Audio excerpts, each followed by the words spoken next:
Saudara bisa sakit, tapi jangan ingat-ingat penyakitmu. Ingat Tuhan sudah menyembuhkan saudara.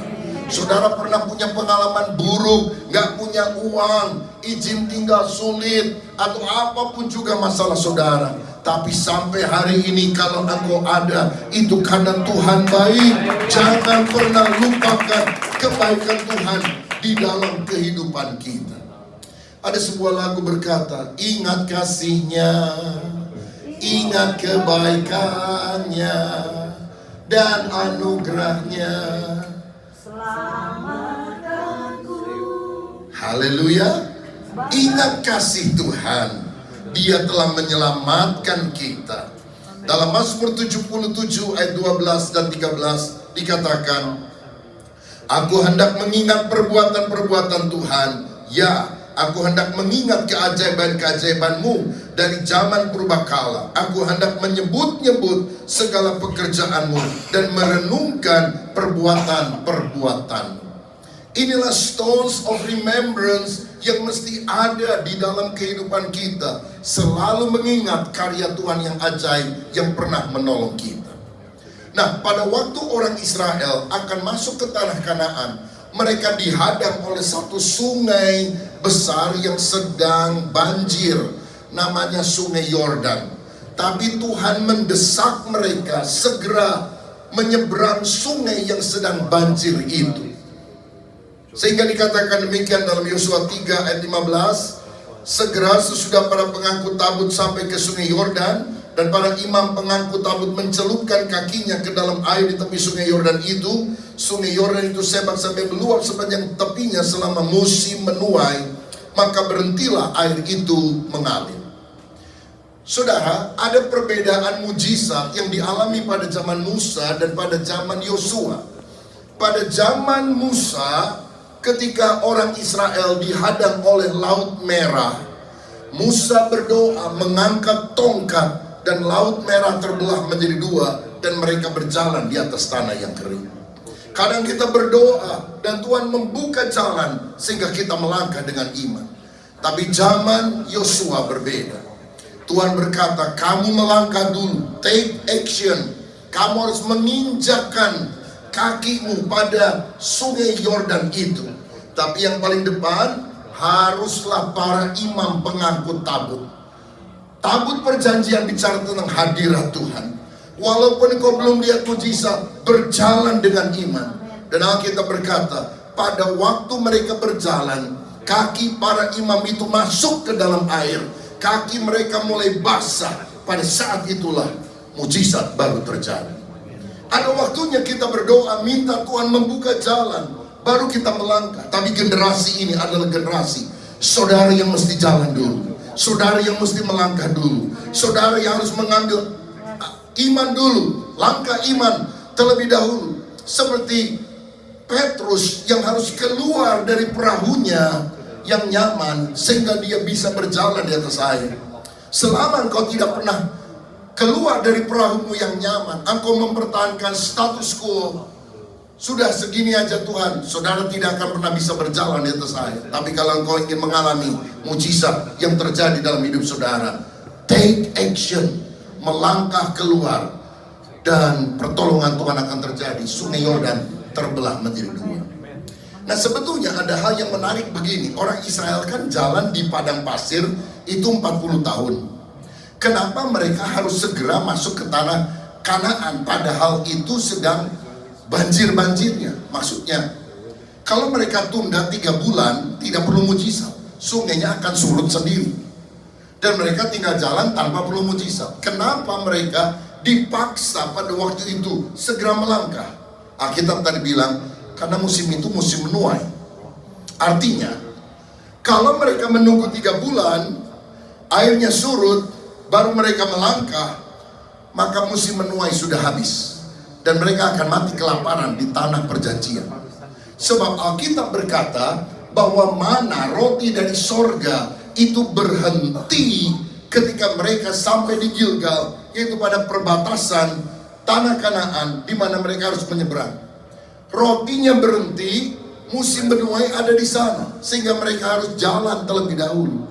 Saya mau bilang begini, ada waktunya Ketika saudara merasa ini tidak waktu yang bagus, rasanya kita harus menunda, rasanya kita harus cari timing yang lebih baik. Tapi waktu engkau berdoa dan Tuhan bilang jalan, saudara jangan tunda. Karena percaya musim menuai sudah tiba. Ada tuaian besar yang Tuhan sediakan bagi setiap orang yang percaya. Saya percaya ini bukan hanya bicara soal berkat materi, berkat jasmani, tetapi ada tuaian jiwa-jiwa. Waktu kita melangkah dengan iman, waktu kita bersaksi, waktu kita memenangkan jiwa, kita bisa meraih lebih banyak jiwa yang dituai untuk kemuliaan nama Tuhan Yesus. Berikan tepuk tangan yang meriah untuk Dia. Haleluya. Saya pernah mengalami itu di dalam hidup dan pelayanan secara pribadi. Saudara, saya memulai pelayanan di kota Bandung dengan menyewa sebuah hotel, ruangan hotel yang paling bisa muat 70 orang sekali ibadah. Ya, ruangan ini lebih besar dari ruangan yang kami pakai pertama ketika mulai merintis pelayanan. Dari 1 kali ibadah menjadi 2 kali ibadah dan tempat menjadi terasa sesak. Lalu kami ngomong sama manajemen hotel, kami sewa ruangan lain yang kira-kira bisa muat 200 orang sekali ibadah. Kami pindah ke sana, dalam beberapa waktu ruangan itu juga penuh, dipakai 1 kali, 2 kali, 3 kali ibadah. Dan saya merasa kasihan kepada para usher karena kebanyakan mereka harus berdiri sepanjang ibadah. Karena orang datang terus menerus dan usher pun harus berdiri. Lalu saya berdoa kepada Tuhan dan akhirnya kita bisa memiliki sebuah tempat yang kita gunakan sampai sekarang, bisa 500 orang sekali kebaktian di tempat yang berbeda. Dan kita pakai 1 kali ibadah, 2 kali ibadah, 3 kali dan 4 kali ibadah. Tapi muncul masalah lain, ya, good problem sebetulnya, karena tempat itu juga sesak penuh dengan orang. Maka saya berdoa, Tuhan berikanlah kami sebidang tanah yang bisa memuat ribuan orang sekali kebaktian. Tapi saya tidak punya uang, saya tidak tahu tanahnya di mana. Tapi bagi Tuhan tidak ada yang mustahil. 1 minggu kemudian, 1 minggu lebih, ada seorang jemaat memberitahu ada tanah hampir 1 hektar yang akan dijual di sebuah kompleks perumahan yang cukup mewah di kota Bandung. Dan kemudian ketika dijajaki harganya sekian miliar, mereka minta down payment dalam 1-2 hari 1 miliar. Kita nggak punya uang sebanyak itu, tetapi kemudian kita berdoa bersama-sama dan kita berkata, Tuhan kami ada kebutuhan, tetapi Engkau yang kiranya menyediakan. Saudara-saudara, jadi akhirnya DP-nya dibayar 1 miliar. Lalu kita ambil untuk gereja kira-kira 5.000 meter persegi. Yang lain kita bagi kapling-kapling supaya dijual kepada jemaat, agar dengan uang tersebut kita bisa membeli tanah tersebut. Tapi mereka juga perlu waktu kan untuk membayar tanah tersebut. Dan tujuannya memang akhirnya kita akan buyback kembali supaya gereja menjadi lebih luas. Dan kami sudah melakukan semua tanahnya, sekarang kita sudah beli balik. Nah, pada waktu kita memulai proses itu, saya berunding dengan para pengurus. Pengurusnya diem, saudara-saudara. Gimana? Setuju nggak kita beli tanah? Dia bilang, ya setuju sih, setuju, tapi duit dari mana?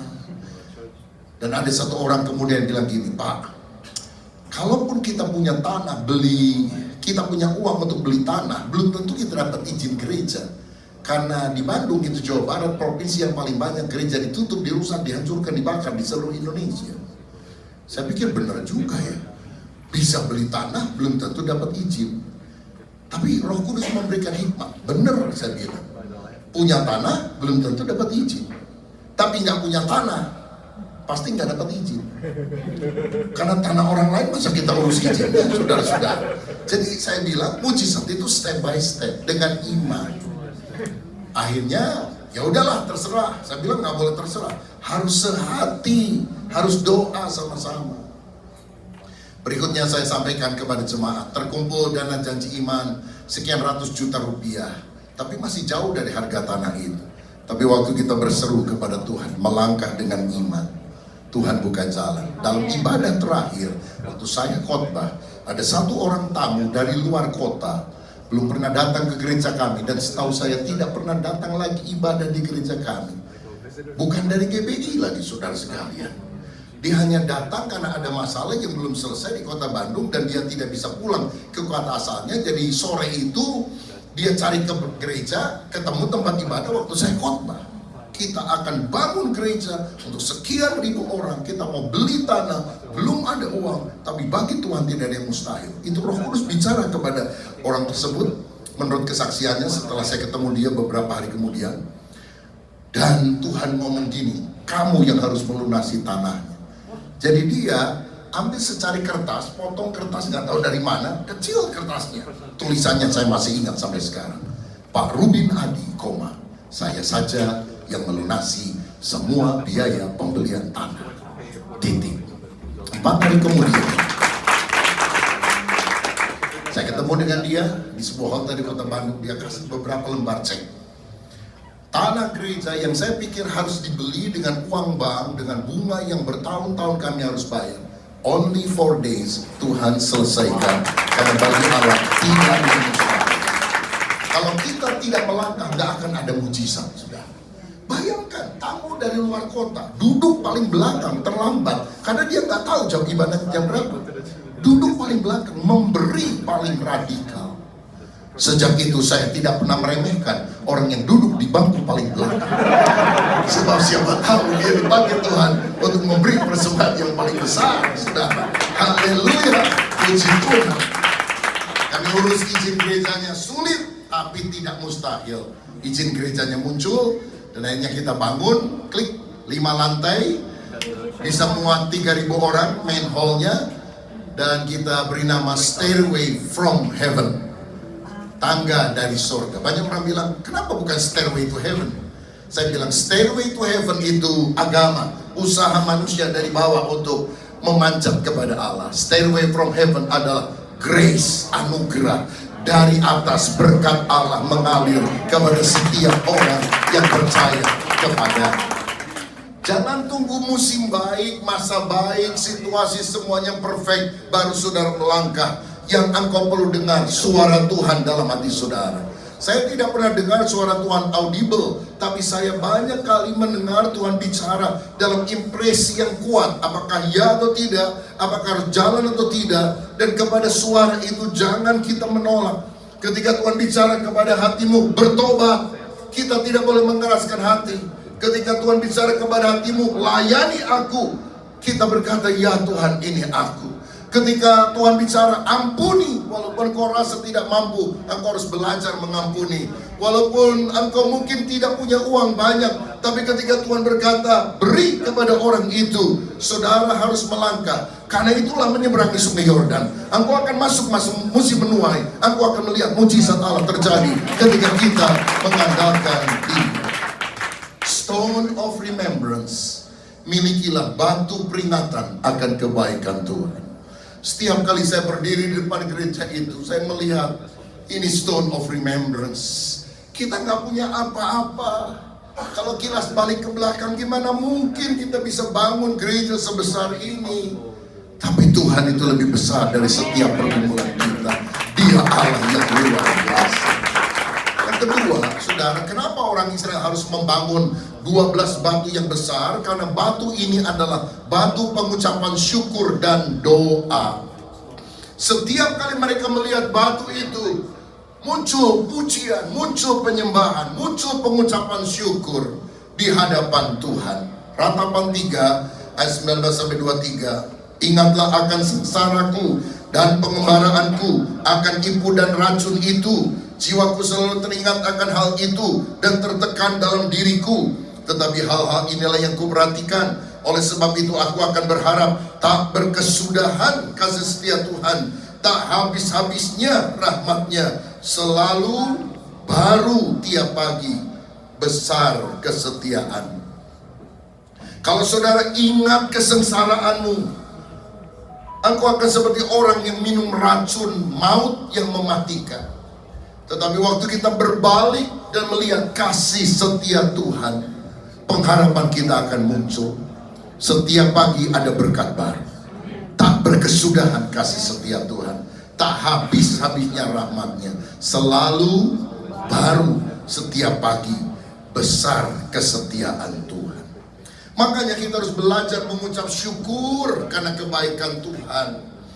Karena His mercy itu luar biasa bagi kita yang percaya kepada Dia. Dalam Mazmur 116 ayat 12 dan 17 dikatakan, bagaimana akan kubalas kepada Tuhan segala kebajikannya kepadaku.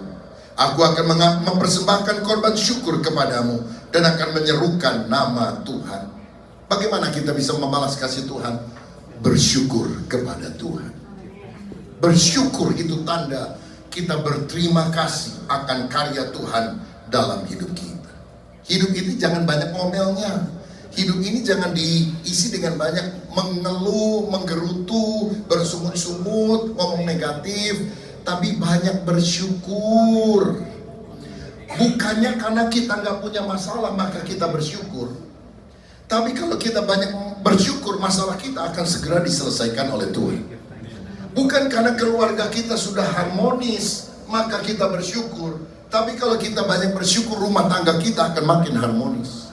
Bukannya kita sudah banyak duit maka kita bersyukur. Tapi kalau kita banyak bersyukur, percayalah berkat Tuhan akan dilimpahkan dalam hidup kita yang percaya kepada Dia.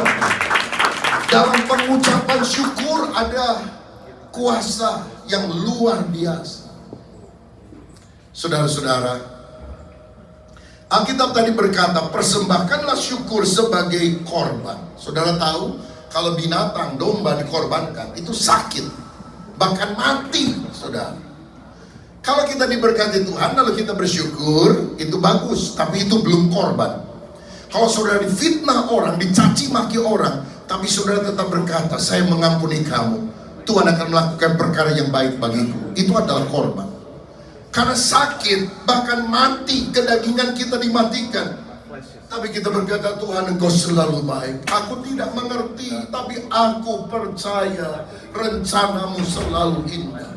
Apa yang Engkau kerjakan bagiku sekarang, aku tidak paham.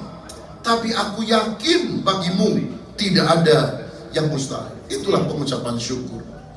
Saudara tahu mutiara itu dihasilkan oleh sejenis kerang. Dan kerang itu binatang yang refleksnya kurang cepat. Kalau ada pasir atau kotoran masuk, aduh sakit, baru dia nutup. Dia buka lagi, masuk kotoran lagi, aduh sakit, baru dia nutup. Tapi setiap kali kerang itu mengalami kesakitan, dia mengeluarkan cairan untuk menetralisir rasa sakit itu. Cairannya lama-lama makin banyak, menggumpal, mengkristal, mengeras. Dan itulah yang diambil oleh orang, sebutir mutiara. Jadi apakah sebutir mutiara? Hasil tangisan seekor kerang. Kadang-kadang kita hanya mau perkara yang bagus seperti mutiara tersebut. Padahal ada proses yang kita harus lalui.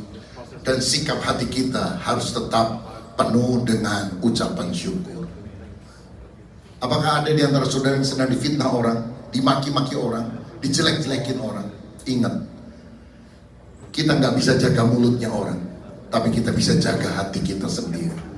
Kalau respon kita benar, berkat Tuhan tidak lama akan dicurahkan dalam kehidupan saudara yang percaya kepada. Ini adalah batu pengucapan syukur sekaligus batu doa. Sebab ingatkah saudara, apa sebutan untuk batu yang ditumpuk-tumpuk yang kemudian di atasnya dipersembahkan korban bakaran untuk Tuhan? Namanya apa? Mezbah. Dan mezbah bicara tentang doa, pujian, penyembahan. Seperti yang Abraham lakukan kemanapun dia berangkat, selalu yang dia dirikan pertama bukan kemah. Yang dia gali bukan sumur yang pertama. Yang dia dirikan pertama selalu adalah mezbah, di mana dia seluruh keluarganya, hamba-hambanya berdoa, memuji, menyembah Tuhan. Dan Tuhan bilang begini dalam Keluaran 20 ayat 24, kau buatlah bagiku mezbah dari tanah dan persembahkanlah di atasnya korban bakaranmu dan korban keselamatanmu, kambing dombamu, lembu sapimu, pada setiap tempat yang kutentukan menjadi tempat peringatan bagi namaku. Aku akan datang kepadamu dan memberkati engkau. Seakan Tuhan bilang begini, if you build it, I will come. Kalau kamu membangun mezbah dalam hidupmu, mesbah doa, pujian, penyembahan, aku akan datang kepadamu. Dan aku tidak pernah datang dengan tangan hampa. Aku datang dengan berkat. Aku datang dengan mujizat. Aku datang dengan kesembuhan. Aku akan datang dengan kemuliaan. Apa yang bisa membuat hadirat Allah, berkat Allah, mujizat Allah kita alami? Kalau di gereja ini selalu ada mesbah, doa, pujian, penyembahan. Doa, pujian, dan penyembahan. Kalau setiap pribadi di rumah dimanapun selalu mendirikan mesbah bagi Tuhan, doa, pujian, penyembahan, di sanalah Tuhan menyatakan mujizatnya, kehadirannya secara luar biasa. Itulah sebabnya di Sinode Gereja Bethel Indonesia kita punya mesbah doa 24 jam setiap hari, 7 hari dalam seminggu, 365 hari dalam setahun. Tidak terlalu banyak sinode yang punya jam-jam doa 24 jam sehari. Kita lakukan lewat Zoom, saudara-saudara, berganti-gantian. Tapi saya yakin bahwa gereja bisa maju bukan karena organisasinya yang bagus, bukan karena manajemennya yang hebat, tapi karena hadirat Allah pasti ada. Jangan pernah remehkan puasa doa. Aktivitas boleh banyak, tapi api akan kecil kalau tidak ada doa, pujian, penyembahan. Tapi ketika doa, pujian, penyembahan ada dalam hidup kita, apinya besar, saudara-saudara. Saya pernah diundang oleh seorang jemaat. Dia minta saya berdoa untuk restoran internasional yang dia baru mulai.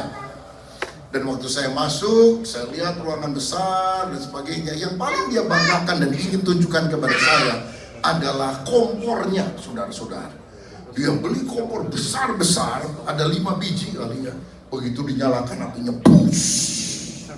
Dia bilang, Pak, kalau mau bikin restoran internasional, saya rasa banyak di antara saudara yang punya restoran juga atau kerja di restoran, apinya mesti besar. Jadi kalau mau bikin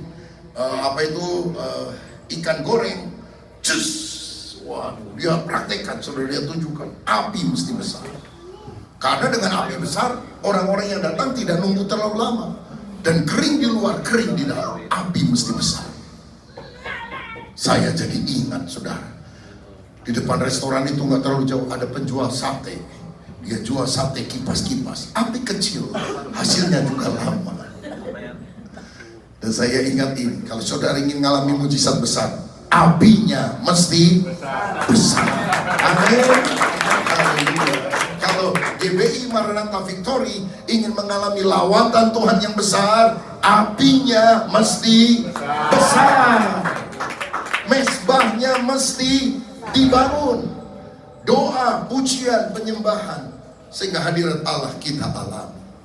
Yang ketiga, kenapa orang Israel harus membangun 12 batu yang besar ini?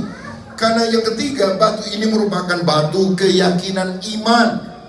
Setiap kali mereka melihat batu itu, iman mereka muncul. Ya, saya mengalami masalah karena tantangan begitu besar. Tapi waktu kami berdoa, kita lihat mujizat Allah. Dan Allah yang menolong kita hari lalu pasti akan menolong kita hari ini. Allah yang menolong kita hari ini pasti akan menolong kita terus sampai selama-lamanya. Itulah sebabnya Samuel dalam 1 Samuel pasal yang ke-7 mengambil sebuah batu dan mendirikannya setelah mereka mengalahkan orang-orang Filistin. Dan batu itu saudara tahu disebut apa? Ebenezer. Sampai di sini Tuhan telah menolong kita. Dan itu yang saya percaya. Allah yang menolong kita hari lalu, menolong kita hari ini, akan menolong kita terus sampai selama-lamanya. Daud pernah mengalami pengalaman keyakinan iman dari pengalaman-pengalaman kemenangan lebih kecil di masa lalu. Dan ketika dia menghadapi masalah lebih besar, imannya yang bangkit. Karena dalam 1 Samuel 17 ayat 37, ketika orang Saul melakukan dia, apakah dia bisa mengalahkan Goliat? Dia bilang begini, pula kata Daud, Tuhan yang telah melepaskan aku dari cakar singa dan dari cakar beruang, Dia juga akan melepaskan aku dari tangan orang Filistin itu. Kata Saul kepada Daud, pergilah, Tuhan menyertai engkau. Daud, kenapa kamu percaya kamu bisa mengalahkan raksasa Goliat ini? Karena Tuhan pernah memberikan aku kemenangan melawan beruang, melawan singa. Dan pengalaman-pengalaman ditolong oleh Tuhan pada masa lalu, aku yakin menjadi modal yang cukup bahwa Tuhan juga akan memberikan kemenangan atas Goliat. Dengarkan saya, Goliat adalah hadiah terbesar yang Tuhan berikan bagi Daud. Goliat itu musuh yang sangat besar dan tidak ada seorang pun yang berani menentang Goliat. Tapi saya mau katakan, hadiah terbesar untuk mempromosikan Daud adalah Tuhan memunculkan Goliat. Sebab kalau Goliat tidak pernah muncul, Daud tidak akan pernah dikenal. Daud adalah gembala domba biasa yang tidak akan diketahui siapa dia sampai dia bisa mengalahkan Goliat. Jadi saya mau bilang, Goliat adalah hadiah terbaik bagi Daud untuk Allah bisa mempromosikan dia. Sebelum engkau mengalami mujizat, engkau harus mengalami masalah. Kalau masalahnya kecil, mujizatnya kecil. Masalahnya sedang, mujizatnya sedang. Kalau masalahnya besar, baru mujizatnya besar. Saudara percaya Tuhan masih bisa melakukan mujizat? Saudara ingin mendapatkan mujizat? Siapa yang rindu mendapatkan mujizat? Boleh angkat tangan, haleluya. Mujizat kecil atau besar? Besar. Tapi artinya saudara siap menghadapi masalah yang besar. Mau didoakan? Pulang dari tempat ini saudara mengalami masalah besar-besaran? Ada yang mau? Oh tidak mau ya. Ini liciknya kita saudara sekalian. Masalah mau kecil, mujizat mau besar, gimana? Tidak bisa. Tapi kalau saudara hari ini menghadapi masalah besar, percayalah mujizatnya lebih besar dari setiap masalah kita. Makanya Goliat adalah berkat untuk Daud.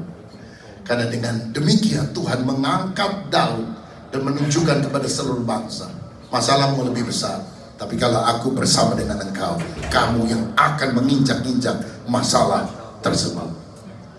Percayalah ini, masalahmu yang terbesar akan menjadi mujizatmu yang terbesar. Persoalanmu yang paling hebat akan menjadi kesaksianmu yang paling hebat. Miliki batu keyakinan iman.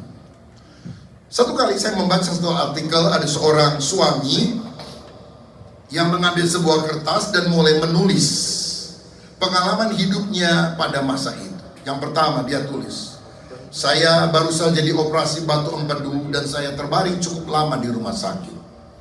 Yang kedua, usia saya 60 tahun dan saya harus keluar pekerjaan yang saya senangi karena saya harus pensiun. Yang ketiga, tahun ini papa saya tercinta meninggal dunia dan aku kehilangan sekali akan kepergian papa. Yang keempat, anak kami mengalami kecelakaan mobil dan biaya perbaikan mobil itu sangat mahal. Tahun ini adalah tahun kesulitan. Itu yang dia tulis. Ketika dia selesai menuliskan kertas itu, dia tertidur, istrinya masuk kamar, membaca tulisan itu, lalu dia mengambil kertas kosong lain dan menuliskan kembali kisah kehidupan suaminya dalam perspektif yang lain, dalam cara pandang yang berbeda. Istrinya tulis begini, tahun ini aku dioperasi empedu, syukurlah aku tidak perlu sakit lagi. Tahun ini aku pensiun, tapi syukurlah aku masih sehat. Kini aku bisa fokus dengan hobi yang sudah lama aku tidak kerjakan, menulis. Karena aku ingin menjadi penulis yang terkenal. Tahun ini papa saya meninggal dunia, tapi usianya 95 tahun. Dan dia tidak sakit. Dia dipanggil Tuhan dengan begitu cepat. Dan bersyukur karena dia beriman kepada Kristus. Dan dia mendapatkan rumah di sorga. Tahun ini mobil kami rusak karena anak kami tabrakan. Tapi bersyukur anak kami selamat. Mobil bisa dibeli lagi, tapi nyawa anak kami tertolong. Karena Tuhan baik. Dan istrinya menyebut tahun itu tahun penyertaan Tuhan. Apakah masalahnya berbeda? Apakah situasinya beda? Semuanya sama. Apa yang membedakannya? Cara pandang. Apakah tahun ini yang kau mau sebut sebagai tahun kesulitan atau tahun penyertaan Tuhan? Apakah masa COVID saudara mau sebut sebagai tahun celaka atau tahun di mana saya bergantung kepada Tuhan dan melihat mujizat tetap terjadi menuntun saya pada masa pandemi? Itu tergantung daripada respon hati kita. Saudaraku, milikilah iman kepada Tuhan. Yang keempat, yang terakhir, kenapa orang Israel harus membangun batu yang besar itu? Karena ini menjadi batu kesaksian. Ayat tadi berkata, jika anak-anakmu di kemudian hari bertanya, untuk apa batu besar ini dibangun? Dan kamu harus bersaksi bahwa Tuhan telah membelah sungai Yordan. Sungai itu kering dan kami berjalan di atas tanah yang kering. Kalau aku bisa mengalami itu, nak, kamu pun harus mengalami Tuhan. Apa tanggung jawab terbesar dari orang tua pada masa modern ini? Menuangkan iman yang kita miliki kepada generasi yang akan datang. Karena generasi yang akan datang adalah generasi yang makin sekuler, saudara-saudara.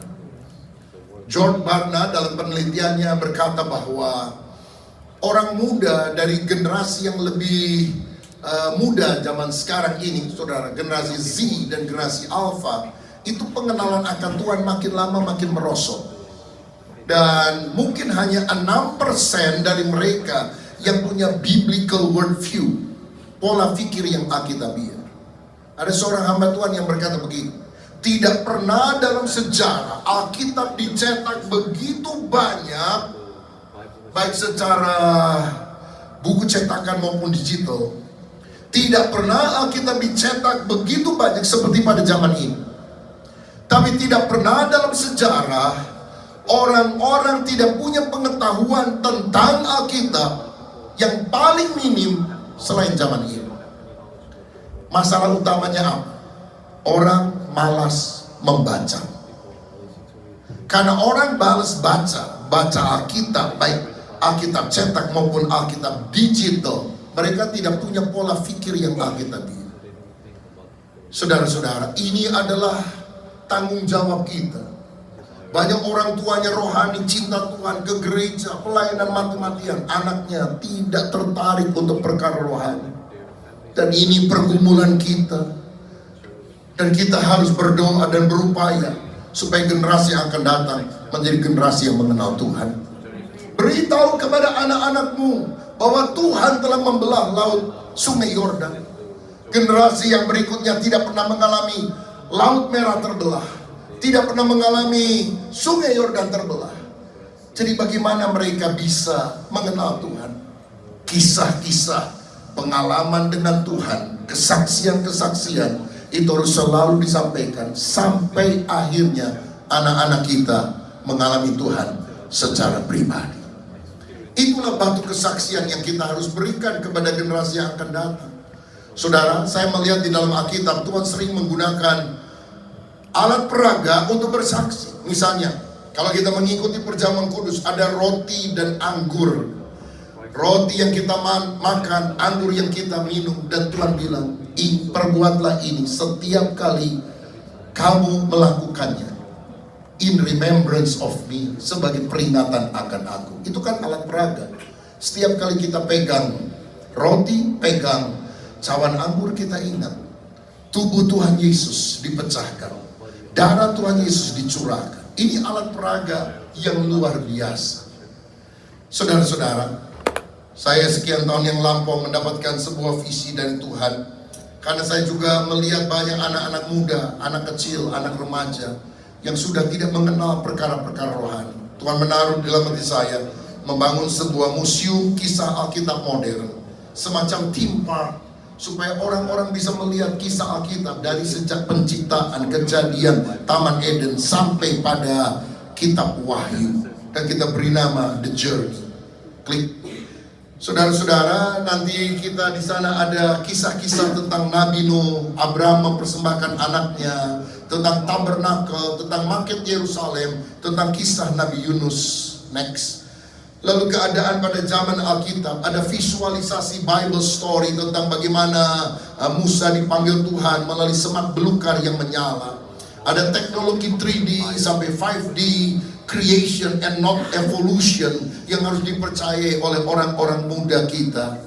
Ada photo booth, orang-orang bisa berpakaian seperti orang Mesir atau yang lain. Ada banyak games, permainan atau apapun, supaya anak-anak muda itu senang Dan sementara mereka berjalan dari setiap ruangan, tanpa mereka sadar, mereka sudah dipaparkan seluruh Alkitab, kisah Alkitab dari Kejadian sampai Wahyu. Kalau kita tidak bisa mendorong orang untuk membaca, kita bisa dorong mereka untuk audio visual, melihat itu dengan mata mereka, sehingga mereka akhirnya tahu yang paling penting di dalam Alkitab adalah Jesus Christ. Yesus dari kelahirannya, dari karya-karyanya, sampai kematiannya di kayu salib, sampai kebangkitannya dari antara orang mati, sampai kenaikannya ke sorga, dan di ujung dia akan datang kembali, sorga atau neraka. Engkau tidak percaya Yesus, engkau masuk neraka. Engkau percaya Yesus, engkau masuk sorga. Saya bicara kepada tim, tolong nanti dibuat tempat, orang mesti masuk neraka dulu, supaya mereka bisa rasa gimana caranya. Bisa nggak begitu masuk ruangan langsung gelap gulita, tiba-tiba ada api dan ruangan itu mesti panas banget. Oh bisa Pak, teknologinya ada. Yang bikin ya, yang begitu. Yang bikin anak-anak muda, saya nggak tahu caranya gimana saudara. Yang kita pendeta pokoknya punya visi dan misi. Lalu setelah mereka masuk, oh ketakutan di sana. Mereka masuk satu ruangan lain. Oh segar, ada hadirat Tuhan di sana. Ada Yesus di atas tahta. Malaikat mengepakkan sayap, memuji Tuhan. Suci, suci, sucilah Tuhan, Allah serba sekalian alam. Dan orang mengalami suasana begitu damai. Itu gambar tentang sorga. Dan kita semuanya bersujud kepada Tuhan. Dan begitu mereka keluar, mahasiswa sekolah tinggi teologi yang saya pimpin siap dengan brosur di tangan dan berkata, Anda mau masuk sorga atau masuk neraka? Oh, kami mau masuk sorga, kata orang-orang. Oke, percayalah kepada Yesus. Yesus adalah Tuhan. Mau saya doakan, mengisi formulir terima Yesus, kita doakan di tempat itu, sehingga itu menjadi alat kesaksian tentang Allah yang luar biasa. Kami membeli sebidang tanah 2 hektar di kompleks perumahan Sumarekon di Bandung, dan kami sedang membangun hal tersebut. Ada klipnya, bisa diklik. Next. Construction of the Journey project has finally begun.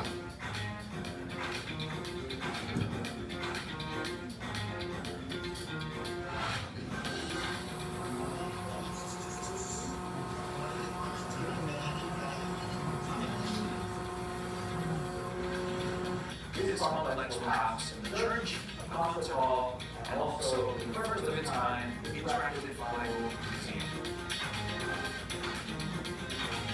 We hope that this will be a place where the Bible will come to life and be a gateway for the next generation to experience the Bible, not just by reading, but by seeing and experiencing the Bible coming to life. India, with a population of over 270 million people, is the most populous Muslim country in the world. Strategically located in Bandung, in West Java, home of the Sudanese people, the largest unreached people group in the world. The journey will be a new avenue for the gospel to reach the lost. Help support us in prayer and come and participate, building the journey together with us. God bless you. Jawa Barat, Bandung adalah daerah di mana tinggal begitu banyak puluhan juta orang Sunda, suku terbesar di dunia yang belum bisa dijangkau oleh Injil Yesus. Dan kita rindu memenangkan mereka. Kalau tidak bisa lewat perkataan karena mereka menolak, biar mereka lihat edutainment, education and entertainment. Dan waktu mereka melihat film Yesus, mereka melihat mujizat yang dilakukan Yesus. Kita berdoa supaya hatinya dijamah oleh Tuhan. Saudara, ketika saya mau memulai, saya juga bingung caranya gimana. Kita nggak punya pengalaman, tapi Tuhan buka jalan. Kita mulai menjajaki kerjasama dengan Creation Museum and Art Encounter yang ada di Kentucky, lalu Museum of the Bible dan Sight and Sound Theater yang ada di Lancaster. Kalau ada di antara saudara pernah ke sana, saudara tentu tahu hal itu. Dan kami mau bangun replikanya lebih kecil, tetapi 4 unsur ini kira-kira bisa ada di sana. Saya nggak tahu caranya gimana, tapi kota Atlanta ini menurut saya bersejarah, saudara. Karena saya sehabis April yang lalu, sehabis pertemuan dengan rekan-rekan dari Church of God di Cleveland, Tennessee bersama dengan Pastor Tommy Smith, dipertemukan Tuhan dengan Steve Green, seorang dari keluarga Green Family yang punya Hobby Lobby, dan ternyata saya kemudian baru tahu dia adalah chairman dari Museum of the Bible yang ada di Washington DC. Dan hanya bilang, kalau kamu mau, saya kutus orang, saya kirim orang saya untuk ke sana. Jadi 2 minggu yang lalu orangnya datang ke Bandung untuk melihat tempat itu, dan dia sangat impress sekali tentang tempat yang ada, pembangunan yang sudah mulai. Dan waktu 2-3 hari yang lalu saya sudah ada di Amerika, dia kirim surat, saudara-saudara, ini proyek yang harus dilakukan, langkah-langkah yang harus dikerjakan. Apakah Anda setuju dengan langkah ini? Dan kita sangat senang bahwa Museum of the Bible dan beberapa yang lain juga siap mendukung kita untuk pelaksanaan hal tersebut. Pokoknya waktu kita melangkah dengan iman, gak tahu ujungnya gimana, jalan langkah demi langkah, di situ Tuhan buka jalan. Dan saya percaya bahwa Tuhan akan lakukan perkara yang dahsyat. Saudara, saya perlu kasih tahu, sekarang Jakarta ke Bandung kalau naik mobil itu kira-kira 2,5 jam sampai 3 jam lah ya. Naik kereta juga 3 jam. Tapi baru beberapa hari yang lalu kereta cepat difungsikan, 45 menit Jakarta Bandung. Saudara tahu berhentinya di mana? Dekat The Journey, tempat kami. Dekat sekali di situ. Jadi kita percaya bahwa Tuhan itu mengatur semuanya lebih daripada pemikiran kita. Itu stasiun terakhirnya bisa dekat tempat kami, saudara. Ya, naik mobil gak lama udah sampai di situ, atau naik kendaraan umum bisa sampai. Jadi orang bisa naik kereta dari Jakarta ke Bandung 45 menit, sebentar sekali, saudara sekalian. Saya tadi dari hotel tempat saya nginep sampai ke sini juga 45 menit lebih mungkin, saudara sekalian. Ini sampai ke sana, makan pagi di Bandung, masuk di Journey, diberkati oleh Tuhan dengan pemahaman rohani, makan siang, pulang ke Jakarta. Haleluya. Dan saya udah siapkan, nanti ada bahasa Inggris, bahasa Indonesia, bahasa Mandarin, supaya ini menjadi tempat objek pariwisata internasional, orang-orang bisa mengenal Yesus Kristus. Haleluya. Saya ingin menjangkau orang-orang dengan kesaksian tentang Injil, terutama buat orang yang tidak pernah ke gereja. Melakukan cara kreatif menghadirkan Injil kepada orang non-Kristen, kepada orang yang tidak ke gereja, supaya mereka tahu seluruh isi Alkitab itu apa. Dan seorang rekan hamba Tuhan dari Amerika Serikat ini pernah bilang, Pastor, kalau kamu berhasil melakukan ini, engkau bisa memenangkan lebih banyak jiwa dari seluruh khotbahmu sepanjang umur hidupmu. Karena orang akan terbuka hatinya melihat apa yang terjadi. Saudara, ini adalah batu kesaksian, batu benda mati, tapi bisa menjadi alat kesaksian untuk generasi yang akan datang mengenal Yesus sebagai Tuhan dan Juru Selamat. Doakan supaya proyek ini cepat selesai, sehingga banyak orang bisa mengenal Yesus sebagai Tuhan dan Juru Selamat. Amin, saudara. Bagian yang terakhir, tapi Tuhan tidak hanya ingin menggunakan batu yang mati, Dia ingin menggunakan kita sebagai batu hidup. Karena 1 Petrus 2 ayat 5 berkata, biarlah kamu juga dipergunakan sebagai batu hidup untuk pembangunan suatu rumah rohani bagi suatu imamat kudus, untuk mempersembahkan persembahan rohani yang karena Yesus Kristus berkenan kepada Allah. Jangan cuma lewat alat peraga, tapi kita sendiri harus menjadi batu hidup. Bersaksi, saudara. Bersaksi kepada teman. Oh, mungkin dia ateis, gak percaya Tuhan, free thinker. Oh, enggak tertarik perkara rohani, enggak masalah. Tugas kita cuma nabur Roh Kudus yang akan menumbuhkan. Kemana-mana kesaksian, aduh saya ngalami kesulitan, tapi Tuhan baik loh. Saudara cerita aja, aduh luar biasa loh, saya ngalami pertolongan Tuhan Yesus. Cukup saudara cerita tentang Yesus, kesaksian bagaimana saudara ditolong. Respon orang terserah, tapi ketika ada orang bilang, saya juga punya masalah, saya ingin ditolong oleh Tuhan Yesus, gimana caranya? Nah, itu kesempatan saudara melanjutkan dengan menantang dia untuk percaya Yesus, didoakan dalam nama Yesus, Dan saya percaya doa orang yang benar bila dengan yakin didoakan sangat besar kuasanya. Ayo kita beritakan tentang Tuhan kepada generasi ini, kepada generasi yang akan datang. Hidup kita menjadi batu kesaksian. Tuhan Yesus memberkati. Haleluya. Puji Tuhan. Mari kita berdiri bersama-sama. Saya ajak saudara untuk